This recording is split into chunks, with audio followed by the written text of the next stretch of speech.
yesterday we got a new marketplace drop, and it has a lot of people talking because we got the official Maestro skin, or Maestro, however you guys wish to pronounce that, for of course Hulk. And there are a few glitches with the skin, as pretty much it's a situation that always happens, right? But it definitely has got a lot of people excited. It has a lot of people reenacting scenes as well, such as Maestro vs Abomination, etc, etc. I know some of you guys have sent me some videos similar to that, and it does look really good. But the marketplace in general yesterday was interesting, but also we need to take something into consideration, because if you don't already know, Gotham Knights has been delayed to next year. Now the reason why I bring that up and I want to make this video around that topic is because it's absolutely vital for this game. Now leave your thoughts in the marketplace for yesterday in the comments below. Did you like it? Did you not? What are your thoughts on the Maestro skin, like I said, whatever you want to call it, alright? Let me know in the comments below.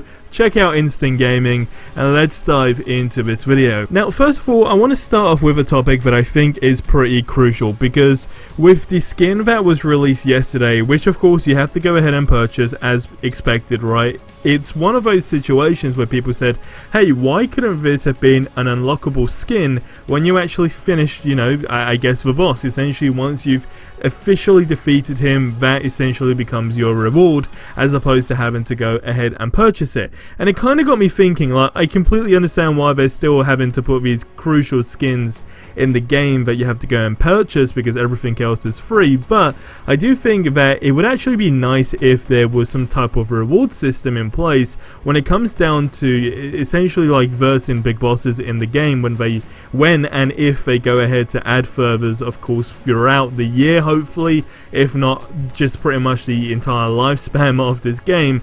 And it doesn't necessarily have to match the character, like it doesn't need to make sense, but you can essentially just have some sort of skin if it kind of fits that character.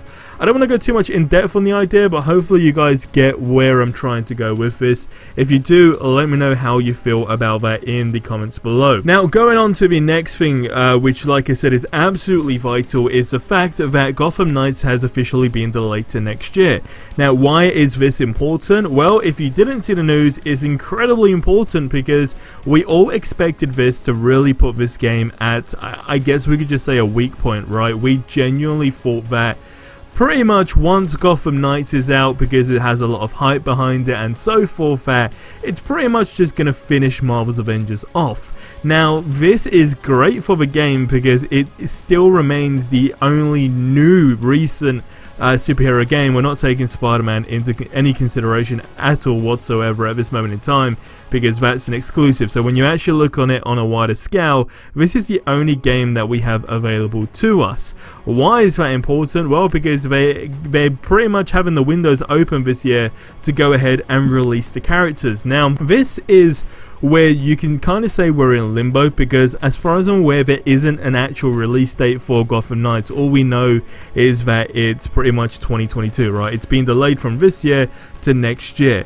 Now, we also know that they're aiming for 2 heroes. Essentially, the reason why we came to that conclusion of only 2 heroes per year is because Black Panther on the roster was pretty much after, well, it was on the Summer and Beyond category. So we kind of came to the assumption that it's going to be towards the end of at the end of this year, and if that's the case, then it basically means that the Spider-Man DLC won't be until the following year.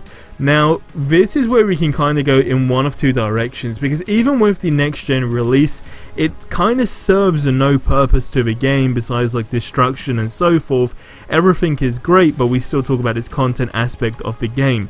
I do think they need to take advantage that Gotham Knights has been delayed, because if they can go ahead, release Black Panther, which we know is going to be this year, hopefully without any delay, that's going to be great. But then also if they can go ahead and counter-attack by going ahead and releasing Spider-Man's DLC, they have a huge upper hand on Gotham Knights. Another reason is when we talk about the patrol mode, if you guys don't know what the patrol mode is or you haven't been following the news, it's basically a free roam, I guess, mode to the game where you can just go ahead, explore, enemies will randomly pop up. If you've played Destiny, then even if you've played it a few times, you'll get what I mean. Like, it's basically that same sort of aspect in terms of the gameplay, and I think that just gives that big upper hand. And again, even taking a look at locations that have been implemented, like when we saw the Black Panther trailer for Wakanda in general, like the jungle, that looked extremely refreshing, because right now we pretty much only have the odd few daytime maps, and I know it sounds crazy,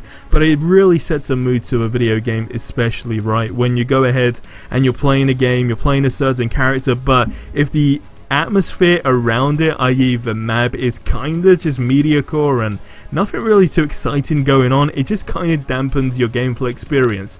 I don't want to sound like I'm going completely nuts here, I guess you could say, but I say it because I know it's an actual thing. I know there have been people, I think I've done a survey like a long time ago actually asking a question off that, like, do people prefer playing in daytime maps as opposed to nighttime maps, and the response was genuinely on the higher end tier of playing on a daytime map that is actually interesting. It feels bright, it feels like there's a lot of exploration opportunities. So I think where I'm trying to go with this is if they can go ahead and release all the DLCs, Spider-Man and Black Panther back to back in some sort of way before Gotham Knights. The patrol mode is going to be good, because don't forget that's also limited at this moment in time to the Wasteland, I believe. So if they go ahead and release patrol mode, see that it's extremely popular, people are loving it, just go ahead and make it a normal thing in general for all the maps, then I truly believe they have gone ahead and nailed it. They're a huge step ahead of Gotham Knights, because then ultimately it just comes down to like a hype level on how much people have trust for like a franchise, right? When we're comparing Marvel versus DC, there's always going to be that big competition in terms of people going back and forth with each other, having debates and so forth. But I genuinely believe that even with Gotham Knights, you know, the announcement, sure, it was exciting, it got people talking, but I still kind of feel like there wasn't as much hype as I assumed there would have been behind it. There were things that were lacking, there were things that didn't look a whole bunch of fun, and then of course between now and then, well, now and now I guess you could say, we didn't really have any information apart from, hey, they've delayed the game.